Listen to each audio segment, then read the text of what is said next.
Muy buenas noches, hoy estamos aquí en el podcast que se llama La esperanza de un mañana mejor. El día de hoy dividiremos el podcast en tres partes. El dolor psíquico sería la primera parte, la pena del duelo y por último sería el abandono. El día de hoy mi nombre es Sofía Aragón Mazariegos, yo seré la anfitriona el día de hoy y el primer tema que hablaremos será el dolor psíquico. Para eso vamos a ver primero una introducción. El dolor psíquico es, según G. de Ignacio, la ruptura del lazo que nos vincula con el ser o la cosa amada. Una lesión del vínculo íntimo con el otro. A diferencia del dolor corporal, el dolor psíquico ya no se localiza en la carne, sino en el vínculo entre aquel que ama y su objeto amado. La causa del dolor se sitúa más allá del cuerpo, en el espacio inmaterial de todo poderoso lazo de amor. La pérdida de una persona amada se puede experimentar como si se arrancara algo del alma, como un grito mudo que sale de las entrañas. La pérdida de un ser amado requiere elaborar el duelo, durante cuyo proceso se pueden experimentar alteraciones en relación a la comida. La persona ocupada por el dolor se niega a comer o, por lo contrario, intenta llenar el vacío que siente en su interior ante la pérdida sufrida ingiriendo más de la cuenta o algún producto que le gustaba a la persona que se ha perdido. Las características subjetivas de cada uno y su historia emocional determinarán el modo de alimentarse en momentos de duelo o de digestión de la pena. Para esto tenemos una invitada llamada Velvet Mazariegos. Hola, buenas noches. Gracias por invitarme a compartir esta noche contigo. Me alegra mucho que estés con nosotros. Y como primera pregunta, ¿qué fue lo que sentiste cuando te enteraste que ese ser amado había fallecido? Wow. Pues un impacto, definitivamente. Tengo dos episodios o tres episodios que recuerdo muy bien de tres personas a las que amé y que han sido pues fuertemente, han marcado un duelo bastante fuerte en mi vida y pues fue sorpresa, aunque sabía que iba a pasar. Sí lo sabía mi mente, pero mi corazón no quería aceptarlo así. Buscaba que no fuera el momento. Muy bien. ¿Y cómo considera ese lazo con esos familiares que usted menciona? Eran lazos directos, pues por parentesco, tal vez no eran tan directos. El primero fue mi abuelito. Fue la primera vez que yo sentí el duelo en carne propia. Y aunque es mi abuelito, sí teníamos una relación muy cercana. Fungió ese papel como mi papá por muchos años, porque sí tengo a mi papá, gracias a Dios, hasta el día de hoy, pero mi abuelito era quien estaba físicamente todo el tiempo conmigo. Mi papá estaba trabajando, entonces mi abuelito era esa figura trascendental en mi vida. Muy bien. ¿Y cómo usted enfrentó el duelo? Creo que lo que hice fue, primero no me dejé sentir, sino que tenía que actuar en todo el proceso administrativo, voy a decir, que, que se maneja durante ese periodo, ¿verdad? ¿A qué me refiero con ese proceso administrativo? Las vueltas de la funeraria, las vueltas de la familia, el atender, como pensando que fuera, tratando de no involucrarme, porque en el momento que me involucraba o que yo dejaba que mi corazón sintiera, pues me desarmaba y no me gusta exponer mi intimidad así. No soy de las personas que lloran en público o dejan que sus sentimientos se vean a flor de piel. Entonces, creo que esa fue la primera parte, ¿verdad? No, no concentrarme en él, sino que concentrarme o distraerme con todo lo demás que había que hacer, que siempre en ese momento pues tenemos varias cosas que hacer.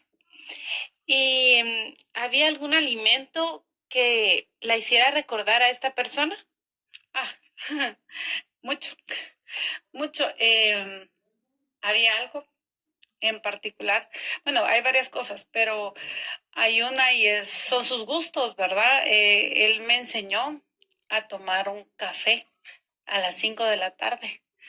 Él se tomaba su café muy caliente y se lo comía con champurrada a las 5 de la tarde. Llovía, tronara, hubiera calor, hubiera frío, como fuera. Eso era algo particular. Hay otra cosa que me recuerda mucho y es el chile, chiltepe. Él hacía un picado, vamos a decir, o una salsa con chile chiltepe, que yo entraba a la casa, era una casa amplia, muy grande, de las casas de antes, y usted tosía, o sea, picaba la garganta cuando él estaba trabajando en su chile, porque nadie más que él tenía la fuerza para hacerlo, porque se picaban hasta las manos de lo fuerte que era. Eso. Y también tengo otro recuerdo definitivamente que llega a mi corazón en este momento, porque es como llegar, ese recuerdo llega a mi paladar, a mi mente, pero lo siente mi corazón, es una cosa distinta.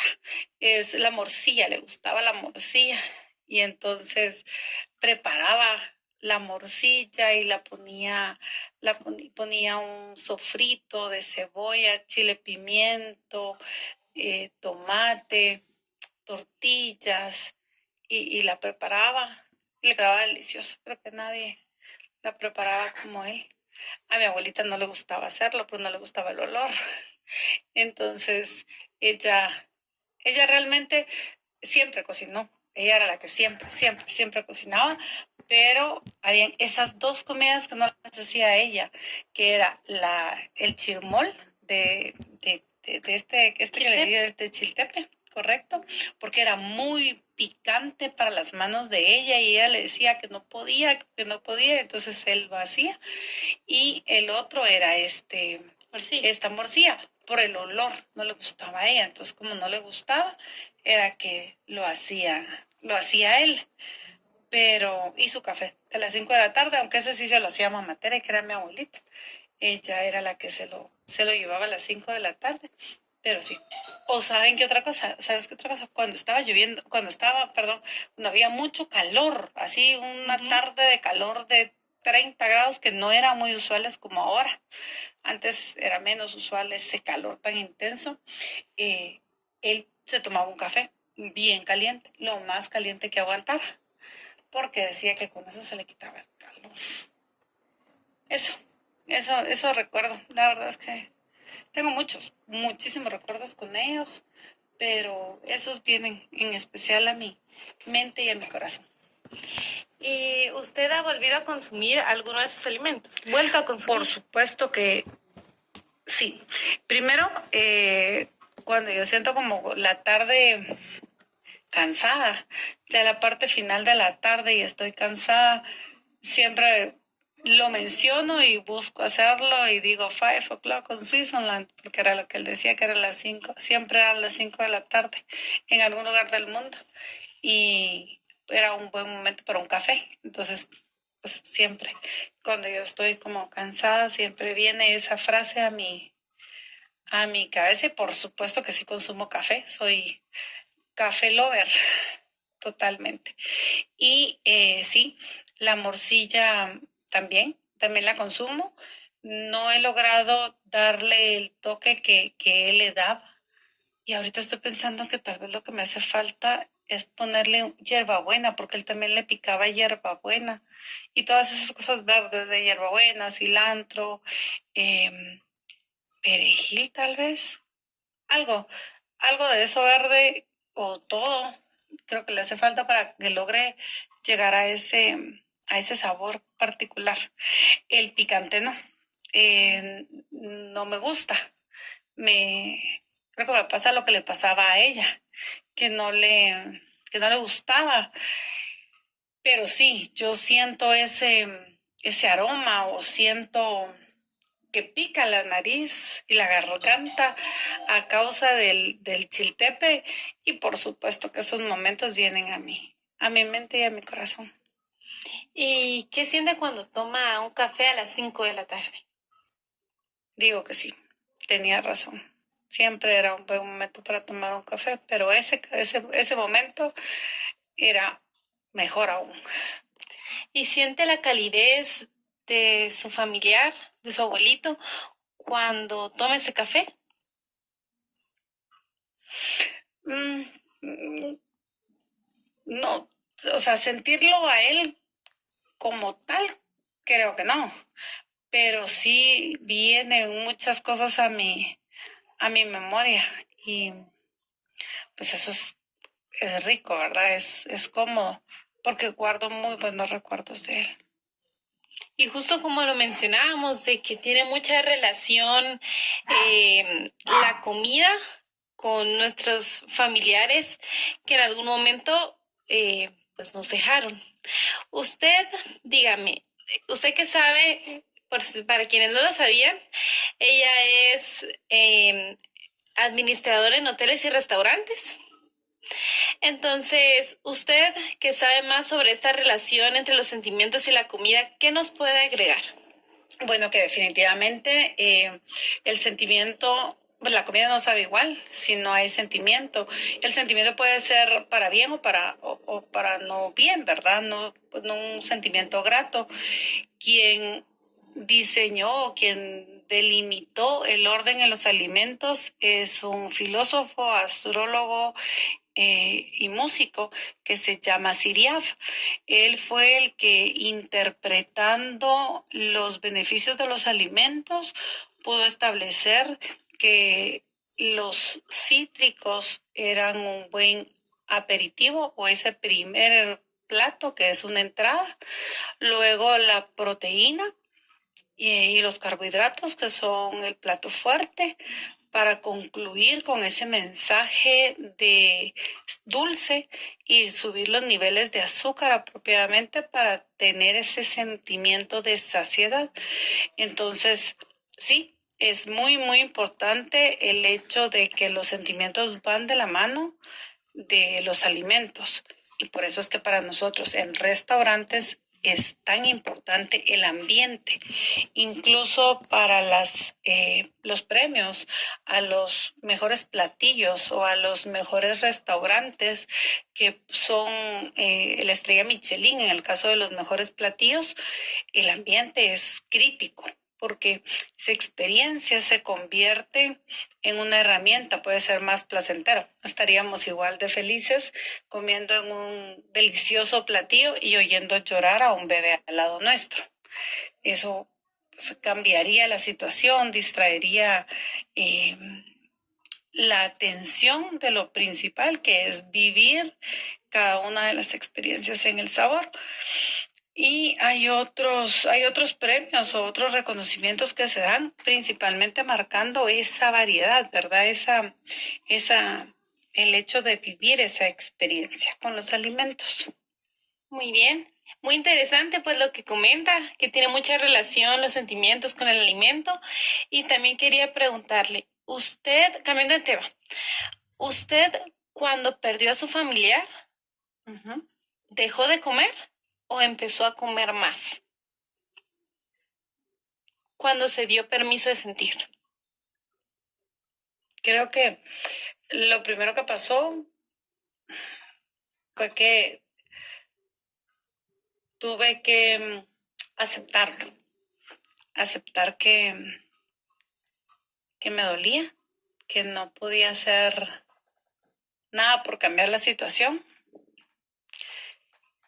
Y lo que recuerdo en este momento en cuanto a los alimentos era que lo que no quería era comer. Prefería no tenía hambre. O sea, cuando estaba en ese proceso de duelo, no tenía hambre. Cuando ya me permití sentirlo. Y definitivo, yo veía que ya iban a ser las 5 y que ya venía la hora del café con pan y no quería que llegara. Entonces era así como no quería ver, ¿verdad? Que estaba por llegar. Al principio fue eso. Luego, pues como fue cambiando el duelo, porque fui trabajando también para manejar ese duelo, como fue ese duelo pues siendo aceptado y todo el proceso de él, ya no busqué, o sea, ya no sentí o ya no lo viví así el hecho que llegara la hora de la comida, sino, o del café, sino que entonces le di la vuelta, como en ese proceso de seguimiento del duelo o de avanzar cuanto al manejo del duelo, ya dejó de ser, dejé de enfocarlo como un me duele, lo extraño, sino que un me duele y lo recuerdo. Entonces, hoy en día cuando me dicen, ay, ¿de dónde tomas tanto café? ¿O quién te enseñó a tomar tanto café? ¿O por qué yo puedo tomar tanto café? Yo les digo, ¿verdad? Que tuve un muy buen maestro que me enseñó que cualquier momento es un muy buen momento para tomar un café, frío, calor, sueño, hambre, para dormir. Mucha gente no toma café cuando va a dormir porque dicen que les quita el sueño. Yo no experimento eso. Yo, si quiero dormir cómoda y así un periodo agradable, me puedo tomar un café que no afecta en lo absoluto. Entonces, no, es al paso del tiempo, en lugar de convertirse en una carga, se ha convertido así como lo aprendí el mejor, ¿no? Así que por eso lo sé. Muy bien, buscándole el lado positivo, ¿verdad? Sí, buscando enfocar eso, ¿verdad? El lado positivo. Yo creo que muchos de las situaciones que nos toca vivir, pues somos nosotros los que tomamos la decisión de hacia dónde girar nuestra actitud. Si nos quedamos ahí inmersos en el dolor y la negación y el sufrimiento, o si tomamos la decisión de progresar y aceptar ese dolor primero, para luego pues avanzar en positivo ante esa situación. Muy bien, ahora vamos a pasar, muchas gracias en primer lugar por su colaboración, muy interesante. Vamos a pasar a la segunda parte, que es la pena en el duelo.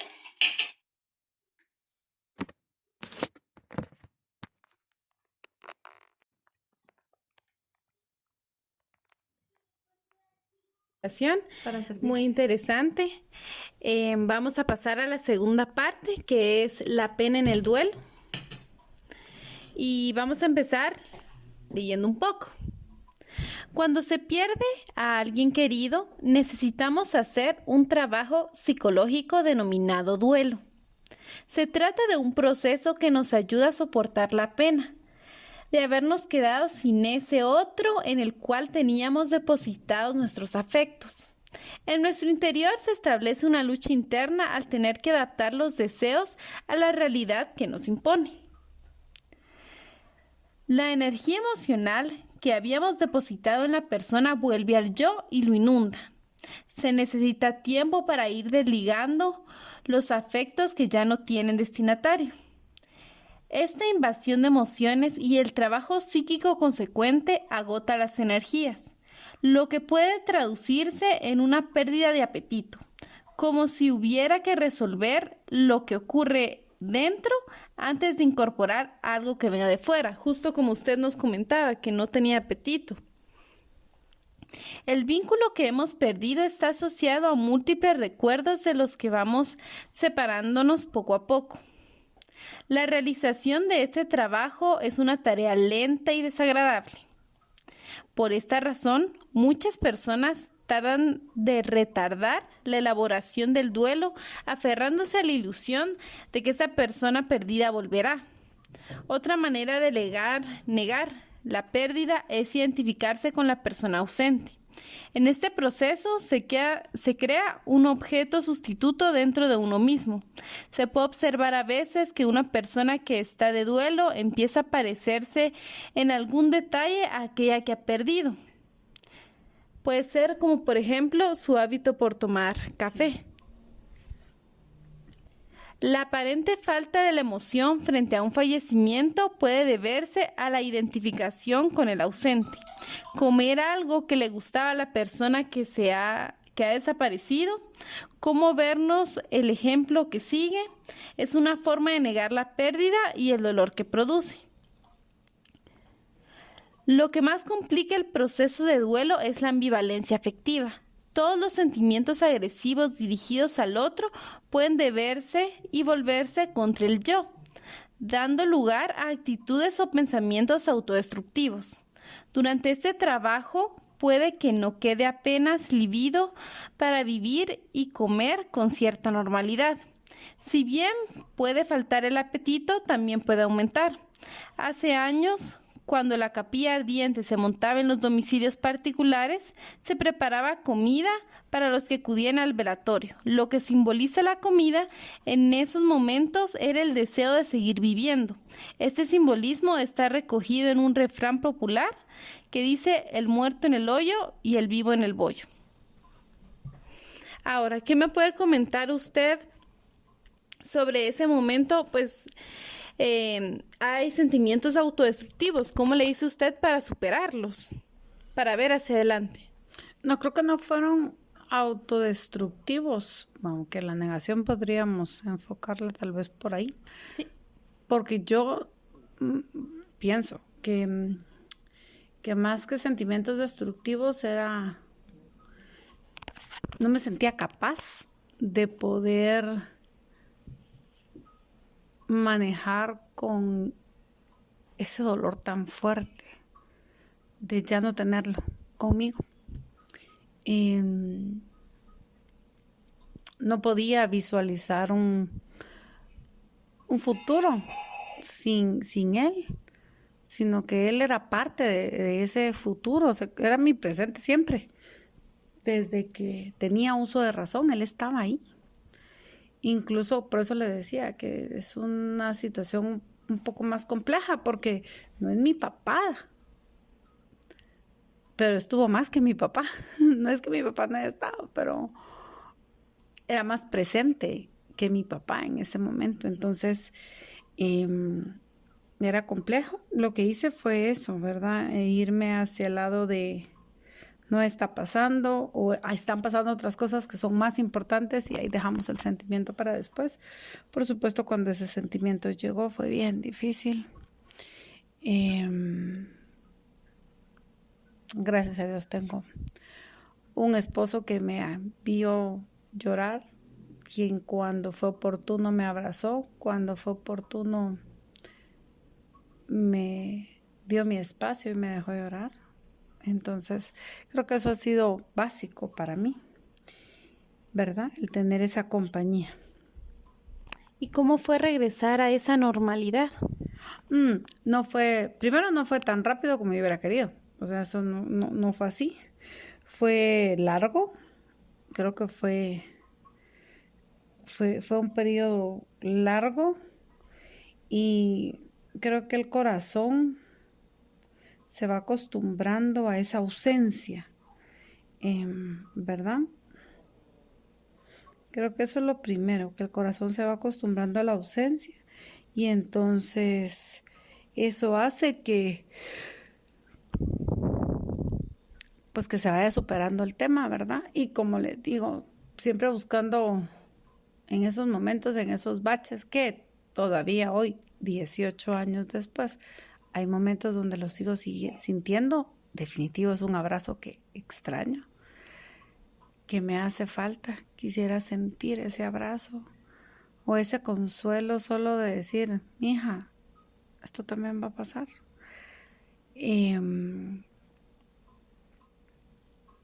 Entonces es agarrar esos comentarios positivos, esas historias positivas que vivimos un montón, y aferrarme a ellas. Y están conmigo. Entonces, como no encapsularme en lo negativo, sino que al contrario, ¿verdad? Tratar de buscar lo positivo. Muy bien. ¿Y usted, pues en su ámbito profesional, qué nos podría comentar sobre el hecho que se colocan alimentos en los velorios? Lo que pasa es de que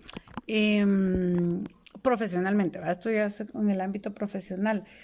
Toda reunión de personas conlleva el consumo de alimentos. Si si nos damos cuenta, es muy poco probable que se reúna la familia para irse a sentar al parque y ver el parque solamente, sino que los alimentos se convierten en un motivo incluso de unión. Y cuando hay unión, pues siempre se comparte. ¿A qué me refiero con que se convierten en motivo de unión? El 1 de noviembre, como una tradición guatemalteca, se reúne la familia para consumir el fiambre. No se reúne la familia solo para contar historias y nada más, y convivir, sino que sí, por supuesto, cuentan historias, se convive, pero es alrededor de la mesa, porque se manifiestan ahí todos los sabores que le gustan a la familia. Entonces, definitivo sí es muy importante. Y el hecho que se utilicen los alimentos también para el momento de los velorios, pues es acompañar, ¿verdad?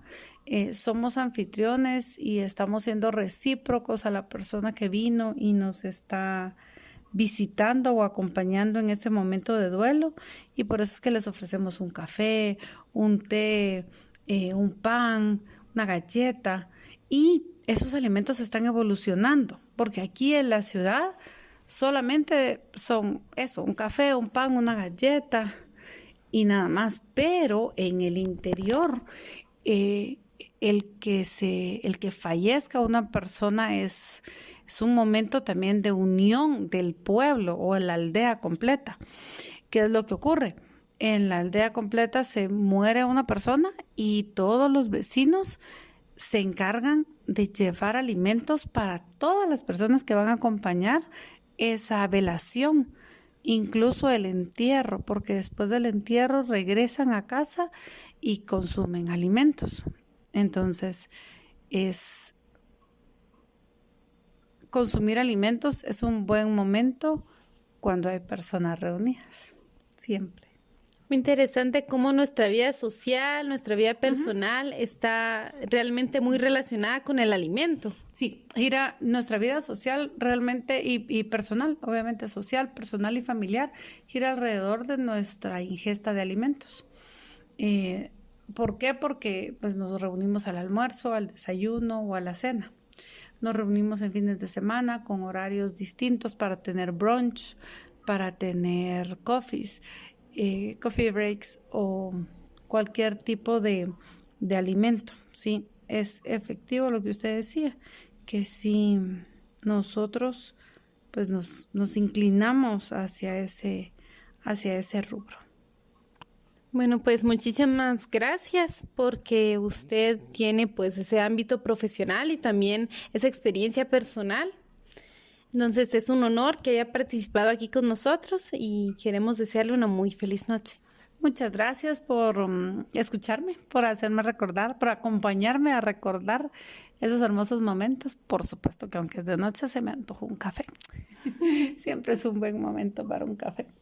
Y Y esta no es la excepción. Muchísimas gracias y estoy a sus órdenes cuando guste, ya sea personal o profesionalmente.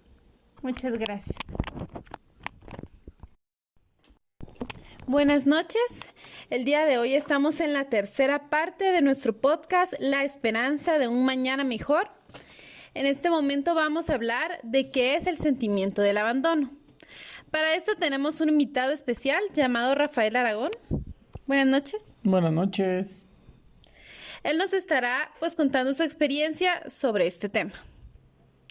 Primero, según John Dowling, para la salud mental del bebé es esencial que éste pueda experimentar una relación cálida, íntima y continua con la madre, en la que ambos hallen satisfacción. Muchos casos de neurosis y trastornos de personalidad han de atribuirse a la carencia de cuidados maternos o a las interrupciones en la relación del niño con la figura materna. El abandono puede ser material, pero también puede tratar de un abandono afectivo. Este último se da en los casos en la que la madre tiene dificultades para tener a su hijo en un clima amoroso saludable. No puede hacer el labor de maternaje y no lo sostiene como un hijo, sino que lo quiere ver mayor para así no criarlo. En realidad, lo trata como un adulto porque no se puede hacer cargo de la inmadurez infantil. ¿Nos podría contar, señor Rafael, su experiencia con el tema del abandono? Ok, buenas noches. Pues con el tema del abandono, siento yo que bueno, a raíz de que mis papás se llevaban mal y siempre había problemas y pleitos y a veces golpes, llegó el momento en que se separaron. Una ruptura abrupta, en donde yo recuerdo haber salido corriendo con mi papá. Vivíamos cerca de la línea del ferrocarril y me recuerdo corriendo yo a la par de la línea del ferrocarril, como huyendo, digamos, corriendo a máxima velocidad con mi papá, huyendo de la casa. Y nos fuimos a vivir con mi abuelita. Entonces, aunque obviamente ellos se pelearon y no fue que mi mamá me abandonara, pero para mí fue muy difícil ese tiempo donde nos fuimos a vivir a la casa de mi abuelita y tocaba, pues en mi caso, pues compartir con cama con mi primo en su cuna todavía. Y los dos éramos de la misma edad. ¿Cómo cuántos años tenía? Como 10, no menos, como 9 años tal vez. 9 años. Y entonces, pues me tocó vivir ahí con ellos, pues, y entonces era ese sentimiento de no tener a mi mamá. Me hacía falta mucho mi mamá porque yo era muy apegado a mi mamá. Entonces el no estar con ella para mí fue muy difícil. Y me sentía abandonado a pesar de que, o sea, mi cabeza no entendía que no era que me estuvieran abandonando, pero yo así me sentía. Muy bien. ¿Usted cómo se alimentaba antes de que se fuera a vivir lejos de su mamá? Como me alimentaba mi mamá cocinaba. Mamá cocinaba, pero mis papás ambos trabajaban. Su mamá cocinaba un día antes.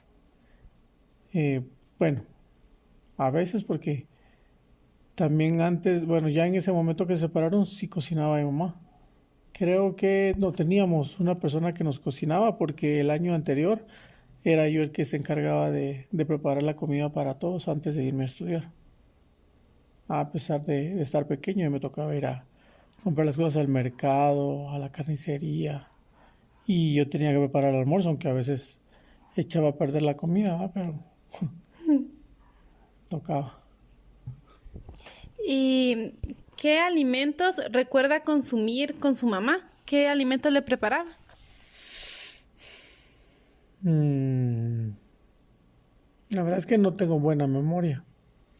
Entonces, pues no recuerdo realmente qué comida preparaba. Me acuerdo lo que yo preparaba de comida. Me acuerdo que pues obviamente frijoles que hacía ella. Me acuerdo de comprar comida también por ejemplo, cuando íbamos al colegio. Cuando iba al colegio, yo pasaba a comprarme en una cafetería unos frijoles muy sabrosos que vendían ahí con jugo de naranja. Eso es lo que recuerdo, pero de cocina de ella, la verdad es que no lo tengo registrado. ¿Y volvió a comer esos frijoles con jugo de naranja que tanto le gustaban después de la separación de sus papás? No, porque pues ya no estudiaba en el mismo lugar y era la comida que comía cerca de donde estudiaba en ese momento, que era cuando yo estuve en primero primaria. De ahí recuerdo esa comida. Eh, pues eso. De ahí cuando regresamos, cuando mis papás regresaron, porque sí se volvieron a ir a vivir juntos cuando yo ya tenía como 14 años. Este, pues igual, ambos seguían trabajando. ¿Y cómo varió su alimentación cuando empezó a vivir con su abuelita? Ahí sí no me puedo quejar porque la verdad es que sí comí bien porque mi abuelita tenía una tienda y ella tenía una persona en casa que se encargaba de preparar la comida de toda la familia, que éramos muchos en la casa de mi abuelita. Entonces siempre era de comer lo que a mí me gusta, caldos, recados, verduras. Comíamos rico. ¿Y aumentó la cantidad de comida que consumía cuando llegó a la casa de su abuelita? Yo creo que sí, comía más de la cuenta. Me imagino, me imagino. ¿Y usted podría considerar que tiene alguna relación el estar lejos de su mamá, el que usted estuviera consumiendo más comida? No lo sé, la verdad es que no lo sé, pero sí, sí definitivamente esa época fue complicada porque no solo era eso, sino, ¿cómo se llama? El hecho también de pensar que prácticamente en mi caso estaba solo, aunque mi tía pues me decía las tareas y de repente llegaba, mira cómo vas con las tareas o algo así, pero a mí me tocaba ver esa parte solo y, y pues obviamente también mi papá que también trabajaba todo el tiempo y estando, pienso yo, en ese tiempo como soltero prácticamente o divorciado durante ese tiempo o durante algunos de esos años, también no era mucho, no convivía mucho con él porque él llegaba muy tarde. Eh, y de hecho recuerdo una vez que él me dijo que fuéramos al volcán. Y yo pues muy emocionado que iba a ir con él al volcán, nunca había ido, en ese tiempo tenía 12 años o 11, algo así.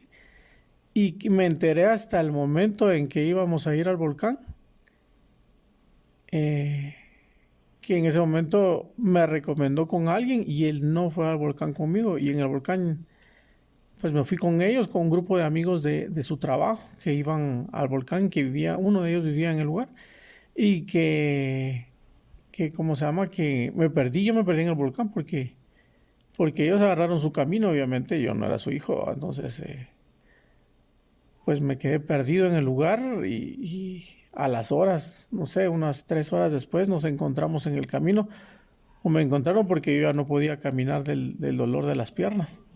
Entonces esa parte también la tengo marcada con ese sentimiento de abandono o engañado, ¿va? Porque se habló de ir al volcán o me dieron una invitación al volcán y resultó que no, me sentí como, no sé, como usado, abandonado, no sé. Pues eso. ¿Y usted podría considerar que hay alguna relación entre su gusto por subir volcanes? Es como, ¿por qué siguió subiendo volcanes después de haber tenido una experiencia tan mala? Porque para los que no sabían, para nuestro público, él le gusta subir mucho volcanes y ha subido varios. ¿Cuáles ha subido? el de fuego, cuando pues obviamente no hacía grandes erupciones, que sí llegamos al cráter.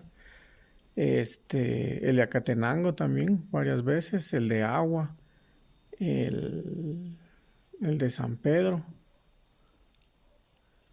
el de Pacaya y no recuerdo el nombre ahorita, el de Ipala. Esos son los volcanes que he subido. En total he subido como unas 10 veces, entre 10 y 12 veces a los volcanes. ¿Por qué he seguido subiendo? Pues de esa vez ya no volví a subir hasta más o menos unos 18 o 20 años, cuando un amigo me invitó a subir volcán, que ellos subían volcanes con un grupo de amigos de él. Entonces esa vez subimos, que fue cuando subimos al de fuego, que fue pues obviamente toda una aventura, abriendo brecha entre el volcán, entre la montaña con machete y abriendo camino para subir el volcán. Y pues esa fue una bonita experiencia por el reto que significó, por el desgaste físico, como una conquista, por el hecho de que éramos 11 y solo logramos llegar a la cima 5 o 4 o algo así, entre ellos yo, ¿verdad? Y entonces esa parte me gustó, aunque no conocía a los muchachos, pero fue algo bonito. Y luego ya en mi trabajo armamos un grupo para subir volcanes y nos íbamos bastantes, íbamos unos 20 y hasta 30 llegamos a ir a subir volcanes.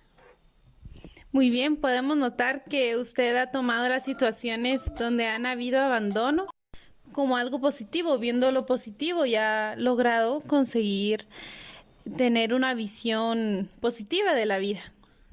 Sí, yo creo que eso se lo debo, pero a Dios, porque cuando ellos se volvieron a reunir o se volvieron a juntar, fue porque ambos por su lado comenzaron a buscar a Dios.